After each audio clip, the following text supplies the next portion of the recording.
What's up, everyone? Welcome back to another episode of Kinda Different, your favorite dental podcast, hopefully, but certainly one where we talk about innovation in dental care. We talk about how we make dental care more human, and we connect with just some of the most amazing people in this industry that we all know and love.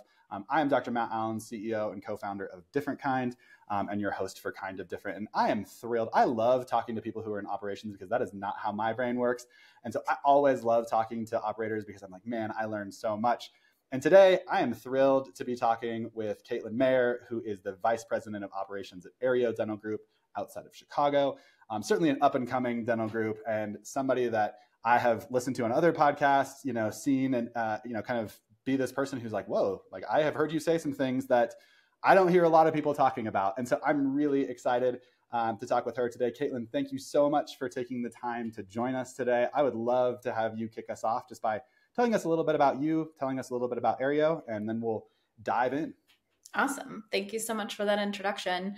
So I'm with Areo Dental Group. We're a doctor-owned and operated partnership group south of Chicago and then in Northwest Indiana, making our roots a little bit further north, I think soon in Illinois. So we're hitting the ground running in 2024. We are a stellar patient experience focused group. That's our core focus as a company. And yeah, a little bit about me. I've been in dentistry, I believe a combined 12 or 13-ish years, somewhere around there. I've lost track. But dental found me. And I'm really excited to be a part of this discussion today. Awesome. Well, thank you for giving us a little background on yourself. Let's jump in. You said you're hitting the ground running this year, and working on some cool stuff. I always find that I love when especially talking with leaders and people who are probably really inspiring to a lot of people that you work with. Right? We talked about that a little bit before in terms of how you're growing people, and I'm sure a lot of those people really look up to you. I would love to hear from you as you kind of set out 2024. Tell us about somebody, could be a company, could be a founder, could be just somebody in your life that's inspiring to you. Tell us why, and kind of give us that like, hey, here's what that means to me at this moment in my life. I think you're asking me about who inspires me. I think we got a little glitch there, but yes. So Lauren Hobart, she is the CEO and president of Dick's Sporting Goods. She caught my attention during some controversial topics that we as a society were going through. And she was bold. She made some pretty bold moves that frankly could have been pretty unpopular. But one of the things I think is really awesome about leaders, or what you need to do as a leader, is sometimes recognize that you're not going to make everyone happy or bought into your viewpoints, but she did things from the best interests of what I think she felt was for her employees. One of the other things I noticed about her is that she's very active with the Dick's Sporting Goods stores. So if you follow her on LinkedIn, she's always popping into a store. She seems as big of a company as Dick's is.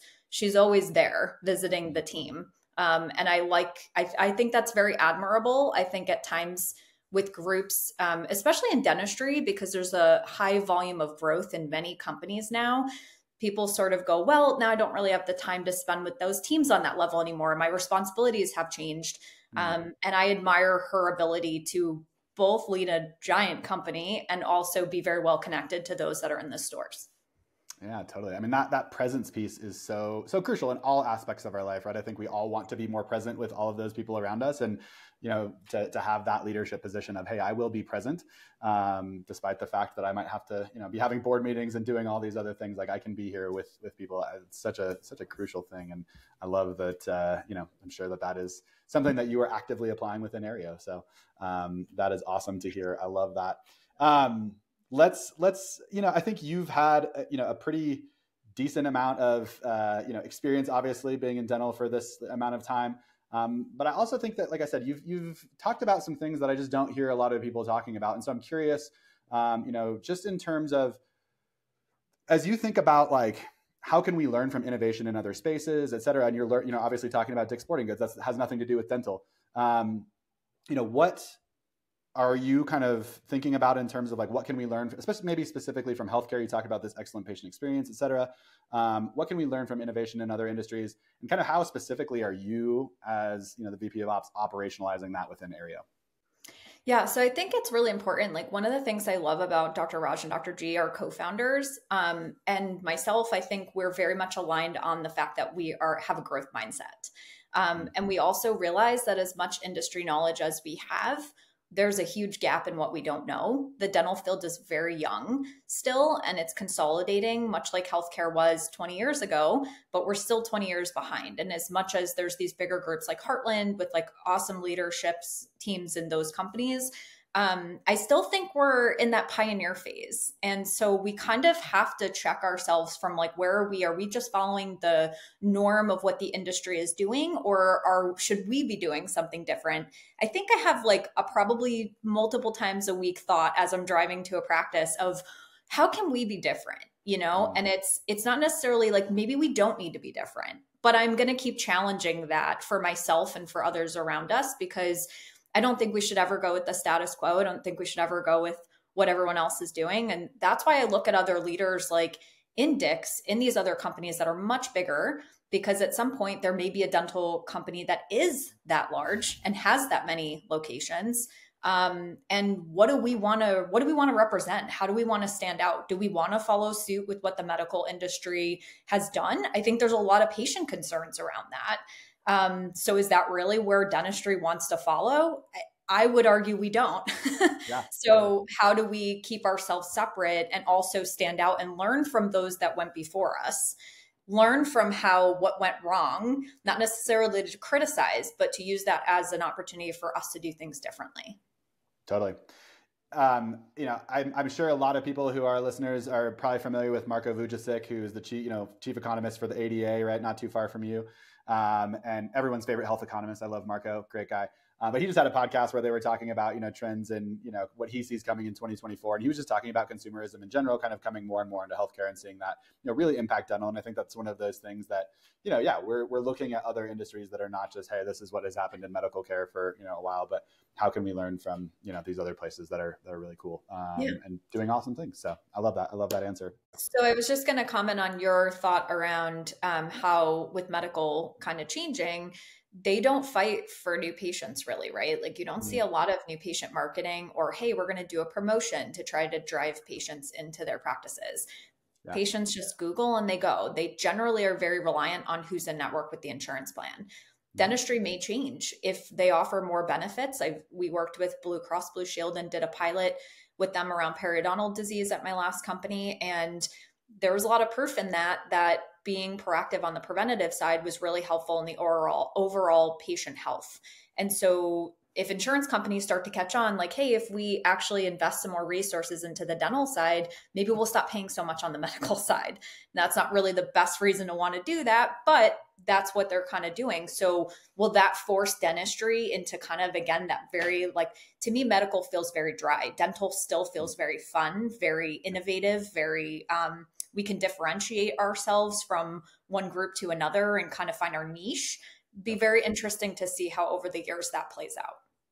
Yeah, 100%. I mean, I certainly love the idea that, some of the things that are, what gets paid for is what gets done, right? And we're talking with payers of DifferentKind around, hey, how do we incentivize patient experience? Because we know good patient experience leads to better patient outcomes, right? And so, you can reward those things in the right ways so that people are like, hey, we don't hate going to the dentist. We actually like going to the dentist. Right. So I think there's lots of innovation that, can happen in that specific space, which I'm super pumped about. I think we have the advantage of being a little bit behind medical in some ways. And so sometimes it's like, yeah, we don't want to go down that same road, right? Like, let's divert over here because that didn't work for them or that is not what we should do as a profession. Yep. So I'm excited. For sure. Me too. Well, let's learn a little bit more about you. I love how you're thinking about just your role as somebody who grows people, develops them, helps them, see what's available for them. I mean, I love that as a leader. I would love to hear, from you. You've had this kind of long-ranging career now in dentistry, done a lot of things. What are you most proud of? What's something that you're like, hey, this is not on my LinkedIn. You're probably not going to see it if you're just, clicking around, but like, this is what I'm really, really proud of as a person. Oh man, this was a tough one to answer, but honestly, it's my team. Like, it sounds very corny to say that because, it's not disingenuine. truly, I am inspired by people. I'm actually get my energy from external places most of the time. So if I'm around an awesome group of people, I can really absorb that energy, and it really lights up my fire and gets me excited for what I'm doing. I always talk about culture in companies. They actually go 360. It's not a top-down thing, which many employees think. So I'm very early on in the employee experience. I share with them like, hey, you impact my culture and engagement in the company as much as I impact yours. So if we're all working together, like this is all great for everyone, and that energy will really come full circle. I think the team at Areo Dental has been super nimble. 2023 was an incredible year for change for us. We also hit new goals in our revenue, which is super exciting, but we couldn't do that without our team. And we changed our system. We went to Dentrix Ascend. We changed our HR company. We changed over our phones. It was change, change, change. That was the word of 2023. And yet everyone really did that super gracefully. We went through Dentrix Ascend. I'm used to conversions. There's inevitably someone who's crying. People, I think, had some learning curves to make to the new system, but generally the team was very accepting of it. And I think they share our vision, and that's super exciting to work with a team that's so easy. You don't have to go through the politics to actually get something done. We're like, hey, what do you guys think? Are we good on this? Like, do you feel good about it? And if the answer is yes, then we go. If the answer is I'm not sure, we talk more so that we can try to figure out how to get everyone feeling good about the change. I love it. I love it. Yeah. I mean, certainly, obviously you have, a huge role in that as a leader in hiring that right team and, all of that stuff and creating that space, but, do that well. Right. And I always remember, learning, reading Tina Fey's book a whole bunch of years ago of just like hire great writers and like get out of their way, and it's like such a, like, hey, there's a reason that we want you to be here. Like we want you to become the culture of this company in every single way. Right. This is your team. Right. Like, and I love that idea in general. You mentioned something in there though that I think I would love to dive into as well, and that's around trust. And this kind of maybe goes a little bit towards making dental care more human, which we'll talk about in just a minute. But I think it's important, right? I always love to think about myself as a patient, right? Like when I go to see a doctor, when I take my kid to see the doctor or a dentist or whatever it is, what are things that they do that build trust? And so from you personally, like as we learn more about Caitlin here, like what is something that like when you receive healthcare or dental care that builds trust with you? And then how do you take that idea and operationalize that at Areo? Do you mean like for me as a patient or for me as an operator? Yes, for you as a patient. So like, hey, when I go to see my doctor or my dentist, this is something that they do. I want to make sure that that is 100% happening, at our clinic because it's super, super important. I think so. Actually, I've had a couple of visits at Areo Dental now. Since it's been a year, I've had my hygiene visits, which I'm on track. Good job, way to go. I have not, so you're way better off than me. I was late on the last one, but it's got done. I think it's the personality of our team, right? If they're engaged with their patient, they're talking to them. I mean, my hygiene visit was just, you can't say a lot of things because there's stuff in your mouth, but I think we do a really great job of engaging the patient through the experience. Not most of the time. I still think like there's tweaks for all of us to make, but I think our teams really care about the patients, and because we're trying to provide that stellar patient experience, they're really asking questions that are personal. They know me, so they'll follow up like, hey, like here's something that was going on with me, and thanks for checking in on that. How is your like holiday or whatever? But it tends to be very personal. And I like that. And I think that that's important, that even though they don't see the patients every day, maybe it is every 6 months. I'm a big proponent of putting notes in, like patient's going to have a wedding, patient had a death in the family, just something that really says, hey, like we thought of you, that visit, I listened to you, and I want to acknowledge, and that makes a patient feel really validated. And they go, oh, wow, I can't believe you remembered that. It feels good when people pay attention to you, right? Yeah. So I think that's a really important thing to implement, into our patient experience. 100%. Yeah. Connecting the dots, right, of various parts of, different parts of patient experience, right? Whether that's, hey, we learned something about you on your initial call to now you're here, now you're there. Like, through the system, right? Patient journey is not, hey, from the time that you find us on our website until you come into the office and then it ends, right? It's like, no, it continues to go. And the more I think that you can pull that string for people, certainly, yeah, that's a huge trust builder, I would say.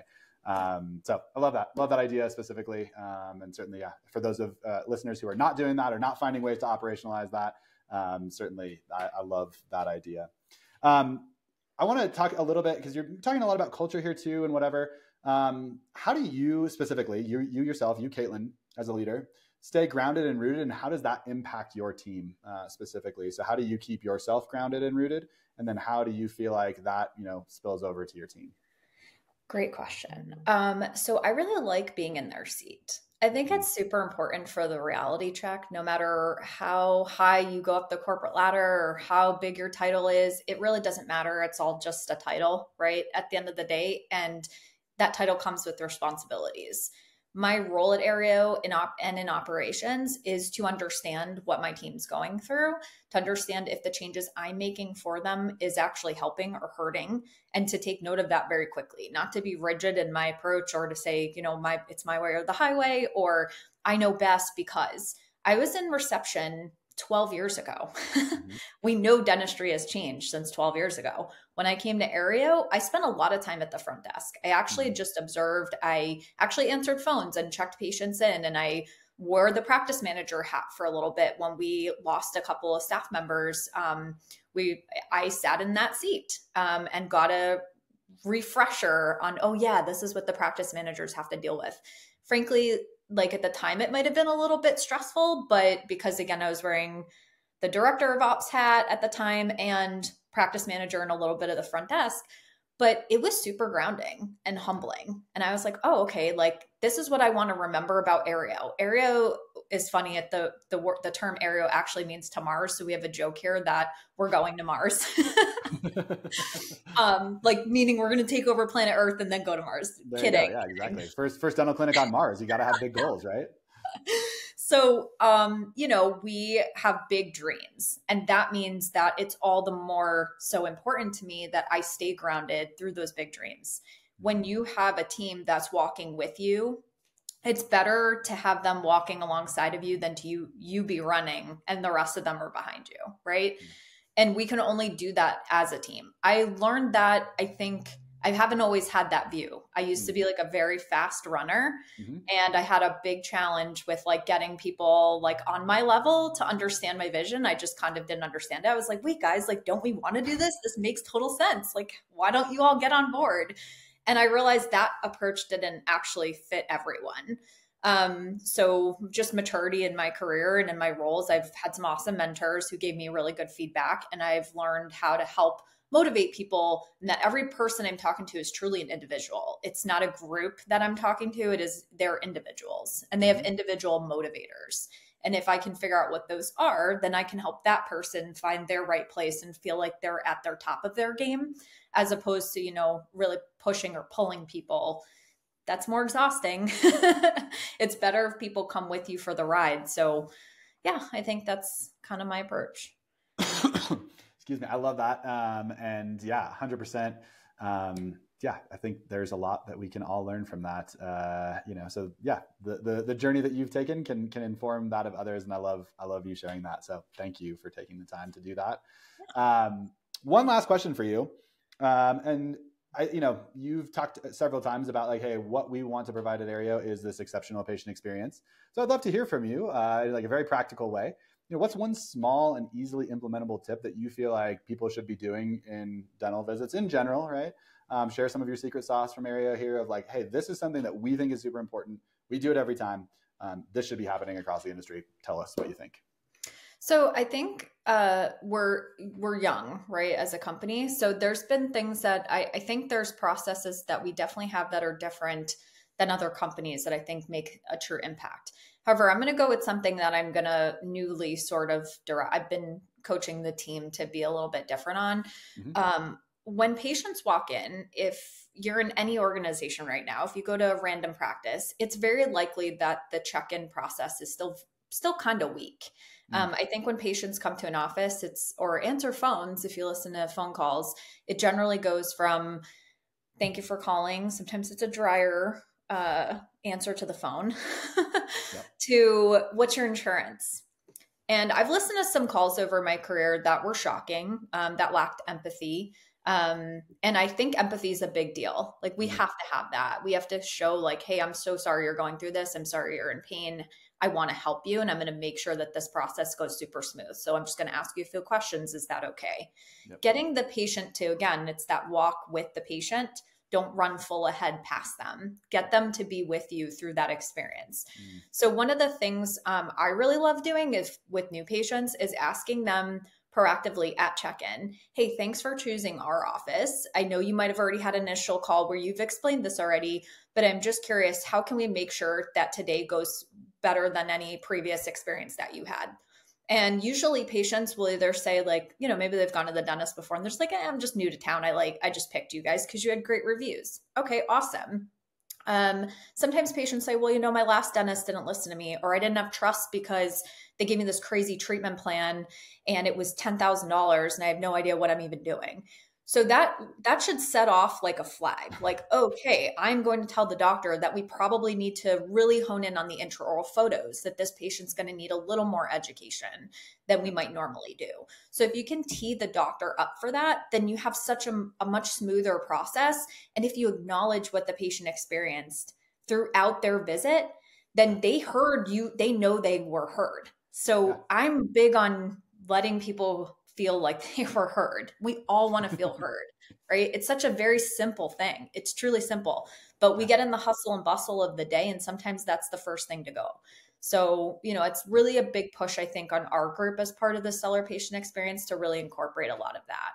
And then one more thing is asking, I think each team member has to feel like their role is super important in the experience. That no, it's not just up to the manager to ask for the 5-star review, or it's not up to the doctor to nail the presentation, but the dental assistants and the hygienists and we call them patient care ambassadors, our front desk, to make sure that throughout the visit, they say, hey, how can I personally make your visit better? How am I doing? Am I doing a good enough job for you?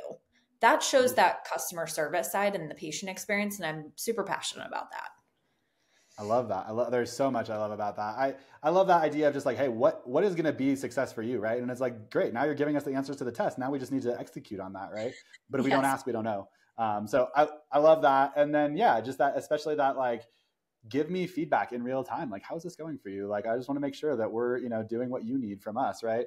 Man, that is such a, you know, helpful way of approaching interactions just in general, right? Obviously, but especially in healthcare where you're really trying to build trust and you're really trying to do these things that are really, really meaningful for patients. So, man, I want to talk to you a lot more. I want to hear all of your awesome ideas, all of your crazy ideas, all of the ideas that you have. This is a great conversation.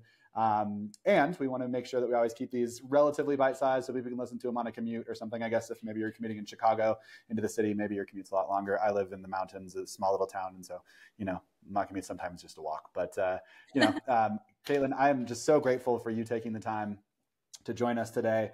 If people want to learn more about you, connect with you, where would they do that? If they want to learn more about Areo, tell us a little bit more about where they should go to find more about you or Areo.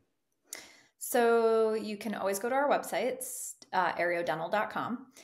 You can visit, you can see there's an interactive map. You can see our practice locations and you can click on those to get links to our websites and read about us. We also are on Facebook. We do have an Instagram. We're building our following there, so we'd appreciate the follow. It's the same handle, Areo Dental Group. And there's a link tree right from Instagram where you can click on some of our other pages. Sweet.